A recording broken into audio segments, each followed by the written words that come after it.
You are sitting in the darkness. The sun has just set 70,000 years ago. There is no light, there is no electricity, there is nothing glowing except for the small fire in front of you and the starry sky above.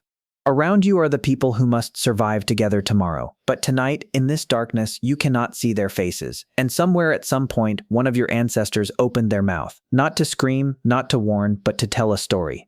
This is the story of how humans learned to talk to each other in the darkness. Not through writing, not through phones, not through anything we call technology. We are talking about the first time humans used sound, firelight, and rhythm to overcome the night and reach one another.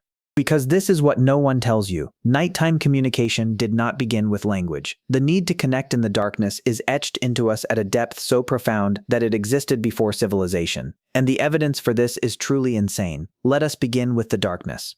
Because before you can understand how humans communicated at night, you need to understand why the night was a matter of survival for them in the first place. And the answer begins with one very simple thing: our eyes. Humans are among the very few primates still existing today with the worst nighttime vision in the entire group. Not bad in a relative sense, but bad in the sense of almost unusable. A lion sees in the darkness 6 times better than we do. A leopard can hunt at a light level where the human eye can barely distinguish shapes, and we, when the sun sets, are biologically almost completely blind. That in theory means we should not have survived to now, should not have dominated this planet, should not be sitting here discussing the history of ourselves. And yet here we are, so this is where everything gets interesting. Anthropologist Robin Dunbar from the University of Oxford has spent many decades trying to understand why the human brain is so unreasonably large compared to other species, much larger than what is necessary to solve simple survival problems. And his theory, called the social brain hypothesis, offers an astonishing answer. We did not develop large brains to calculate or plan. We developed large brains to manage complex social relationships, to remember who trusts whom, who owes what to whom, who might be an ally and who might be a threat in a community of up to hundreds of people. It turns out that tracking all of that requires a tremendous amount of processing power. But this is the problem that Dunbar realized right in his own theory. With a tropical day having only 12 hours of daylight, ancient humans did not have enough time to both forage, move, avoid predators, and maintain all those complex social relationships that their brains were theoretically capable of handling. Researchers calculate that to maintain social cohesion at the scale that the human brain allows, they needed at least 3 to 4 additional hours each day just for pure social communication. Daytime was not enough. It simply was not enough. Think about that for a moment. All of human social complexity, all of the ability to build alliances and maintain trust and transmit knowledge across generations, all of that mathematically did not fit into a 12-hour day. So where did that missing time come from? The only logical answer is nighttime. Fire extended the living day by 4 hours, creating a period of time that had never existed in all of previous primate history, time with no economic purpose, nothing to do except be close to one another in the darkness. But knowing when is only half the question. The other half is truly interesting. In that darkness, not seeing each other's faces, with no writing, with no technology whatsoever, how did they communicate with each other? Because unlike many questions about prehistory, this question has evidence. Not one type of evidence, but 3 types, from 3 completely independent directions, all pointing to the same conclusion. Now this is where things get really interesting. The first piece of evidence comes from an anthropologist named Polly Weissner from the University of Utah, who spent 4 decades observing the Juhounsi in the Kalahari region of southern Africa, one of the last remaining hunter-gatherer communities with a lifestyle closest to our common ancestors. And she did a very simple thing. She recorded what people talked about and then compared daytime with nighttime.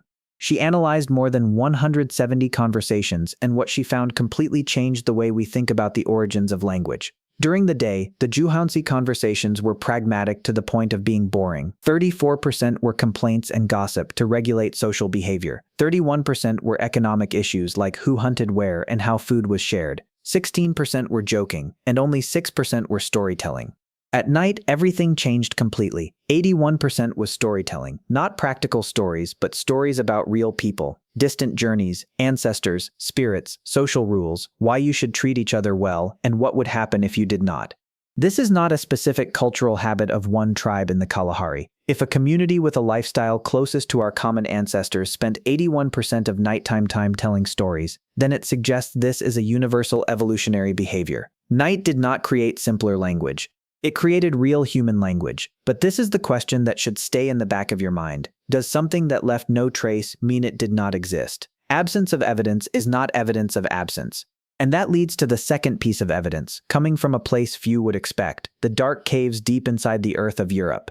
In 1994, 3 French explorers squeezed through a narrow crack in a cliff in the Ardèche region and discovered Chauvet Cave, containing the oldest paintings humans have ever found, dating back about 30,000 years. But the question is not what those paintings depict, but why they are there, deep in the darkness, in places that required carrying torches and climbing for hours to reach, in locations no one regularly passed through. Acoustic researcher Stephen Waller did something strange. He mapped the locations of the paintings in dozens of Paleolithic caves across Europe, and then compared them with acoustic measurements of each cave. And he found an astonishing correlation. The places with the most paintings were the ones with the most echoes and unique acoustics. Archaeologist April Noel, co-editor of the book Archaeology of the Night in 2018, also points out that many caves were chosen not because they were easy to enter, but because they had special acoustic properties, deep chambers creating strange echoes, rock walls reflecting sound in unpredictable ways. Our ancestors did not just paint in caves. They sang, they drummed, they created rituals combining sound with images, with darkness, with flickering torchlight, making the animals on the walls seem like they were really running. The oldest paintings of humanity are not in bright, accessible places. They are deep in the darkness because darkness was a required condition, not an inconvenience to overcome. The cave was not a gallery, it was the first theater that humans built. And the third piece of evidence is much less poetic but no less important. Not all nighttime communication was spiritual or artistic. A very large part of it was pure strategy, and the evidence for this lies right in the oldest historical records we have. The archive of the city of Mari on the banks of the Euphrates River in what is now Syria, dating back to about 1800 before the Common Era, contains letters describing a system of fire signals on mountain peaks and watchtowers, a signaling network that could transmit information across hundreds of kilometers in just a few minutes. Archaeologist Tiffany Early-Spadoni used GIS software to analyze the locations of ancient fortresses in Armenia and discovered that they were not placed randomly, but were designed to maximize visibility of one another from afar, an intentional network. The Urartians, Assyrians, Persians, Greeks, Romans all independently developed nighttime fire signal systems based on the same principle. And before fire signals came drums, much older, communication by rhythm across dozens of kilometers, common from Africa to South America to Southeast Asia. During the day you could use messengers. At night only sound and light remained. Firelight traveled faster than horses. That was humanity's first internet, and it only worked at night. Civilizations that controlled nighttime communication better had a real survival advantage over those that could not. Let me throw a question at you. Why is human language so unreasonably complex? A communication system that only needs to be sufficient for exchanging survival information would not need thousands of words, would not need nested grammatical structures 3 or 4 levels deep, would not need the ability to tell stories about things that do not exist in reality. But human language has all of that, and the answer, according to evolutionary psychologist Marco Varela from the University of São Paulo, is because language did not only develop to serve daytime. Varela proposes that natural selection pressure acted on humans unevenly throughout the day. During the day, natural selection prioritized vision, speed, and physical strength. But at night, when all of those things became useless, natural selection began to prioritize something entirely different: the ability to communicate through sound, the ability to coordinate socially in the darkness, the ability to maintain group cohesion when you cannot see one another. And he points out something interesting. In the vertebrate animal world, complex vocal communication mainly appears in species that are active at night. It is not a coincidence. When you cannot see each other, you must hear each other, and when you must hear each other, vocal ability becomes the strongest selection pressure that can exist. Humans are not a nocturnal species, but we created an artificial nighttime environment with fire and thereby experienced exactly that kind of selection pressure. Individuals who communicated more effectively through sound in the darkness, those who were better storytellers, those who maintained group trust through a long night, they survived better and passed on their genes more. This is not art. This is not purely culture. This is evolutionary pressure, the same kind of pressure that shaped the size of bird wings and the coloration of whales. It is just that humans felt it at night. But why is darkness so special? Why not daytime? This is where modern neuroscience provides an answer that even the researchers themselves did not fully anticipate. Yuri Hassan from Princeton University conducted a series of experiments using fMRI to measure brain activity of 2 people in real time, one person telling a story and one person listening. And what he found is called neural coupling, meaning brain synchronization. The listener's brain did not just receive information but began to mirror the storyteller's brain activity, the same brain regions lighting up in the same sequence, with a delay of only a few seconds. The higher the degree of synchronization, the deeper the listener understood, the more they trusted the storyteller, and the better they were ready to act in coordination.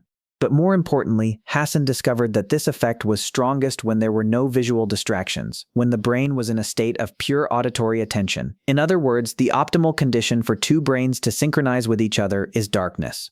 No screens, nothing competing to be looked at, only sound and complete attention. Ancient people did not know this scientifically, but they knew it experientially because individuals and communities that took advantage of that condition bonded better, cooperated better, and survived better. The human brain does not just hear the story, it recreates the story, and when doing that in the darkness with people you trust, everyone's brains begin to beat to the same rhythm. And the final thing I want to tell you in this section is something that historian Roger Eckhart spent many years excavating from thousands of documents from the 16th and 17th centuries. Before electric lights, humans did not sleep the way we sleep today. They slept in two distinct phases. The first phase right after dark, then they naturally woke up around midnight and had a period of wakefulness lasting 1 to 2 hours, and only then slept again until morning. That middle of the night wakefulness was not insomnia. It was the natural biological rhythm of humans, and during that time, according to historical records, people talked to each other, reflected, prayed, or visited neighbors. That was the communication hour of the night, a period when an entire society woke up together in the darkness and shared that inner space with one another.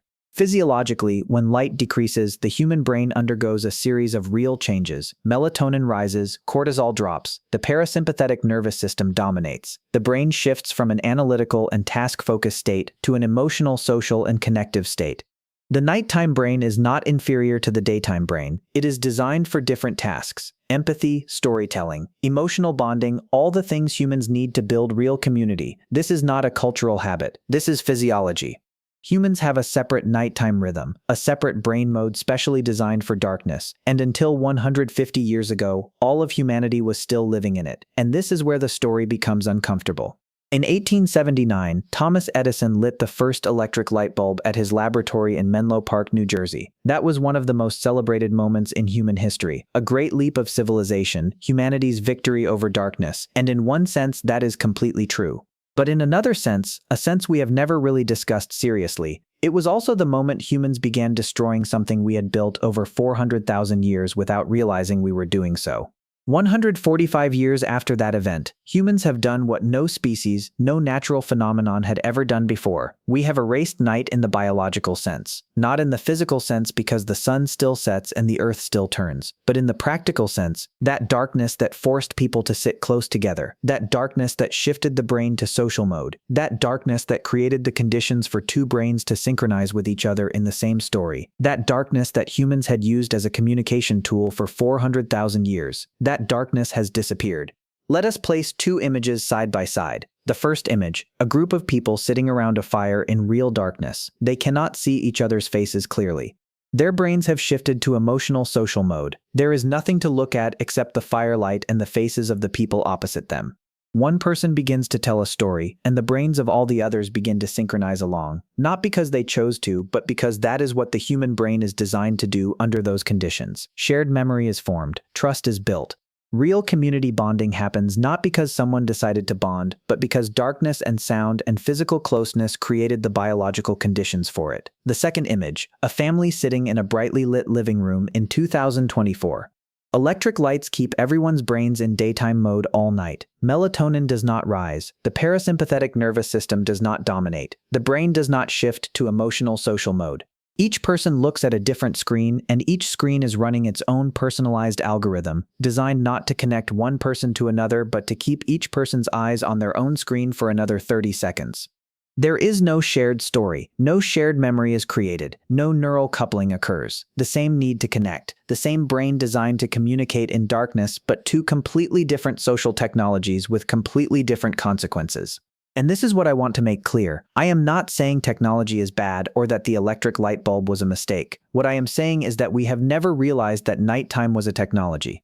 That darkness was not a problem to solve but an environment optimally designed for a type of communication that no other condition could recreate, and we erased it without discussion, without consideration, without asking what we were trading away. Artificial light did not just disrupt sleep. It was the first time in 400,000 years that humans lost the language of darkness without knowing they were losing it. So how did ancient humans communicate in the night? The honest answer is we do not know everything, and perhaps we never will. Words do not leave fossils.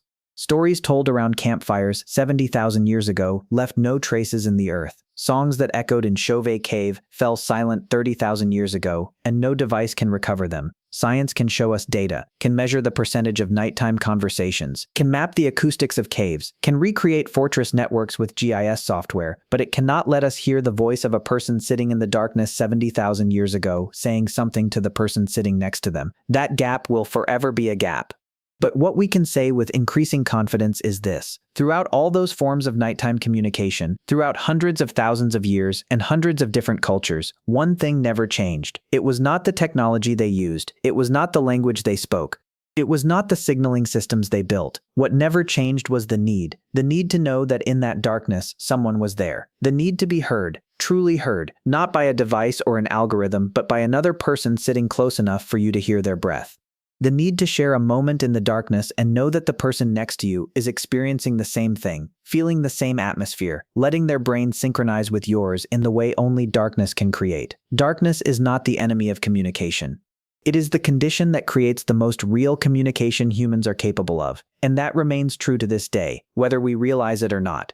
There are still places on this earth where night is still real night, where when the sun sets real darkness appears and people must sit closer together because there is no other choice. Those communities are still doing what our ancestors did for 70,000 years, not because they romanticize the past or because they do not have electricity yet, but because that need does not disappear just because the light bulb was invented, and not just in those remote places. Every time you have an important conversation at night, when you sit with someone in real darkness or in dim enough light for your brain to begin shifting to a different mode, when you truly understand someone or are truly heard in the sense that you know is different from daytime conversations, you are connecting with that same thread, the same need, the same biology, the same thing that the person sitting around the campfire 70,000 years ago felt when they opened their mouth in the darkness and began to tell a story. That has not disappeared. It is only waiting for the right conditions to reappear. There is something about real darkness that makes humans become different, not weaker or more afraid but truer, more open, willing to say things that daylight does not allow. Have you ever noticed that the most important conversations in your life often happen at night, not in meeting rooms, not at lunch, not in scheduled meetings? But at night, when the lights are off or nearly off, when there is no reason to keep talking, but you continue because something in that darkness is holding the conversation together. That is not a coincidence. That is 70,000 years of evolution working exactly as designed. So the question is not how ancient humans communicated in the night. The question is whether we, living in this brightly lit world, still know how to do it. Tonight, when you turn off the lights, what do you hear? If you find stories like this worth sitting down and listening to, please subscribe to the channel so you do not miss the next time we sit together in the darkness and tell another story about the things our ancestors knew long before we even had names for them.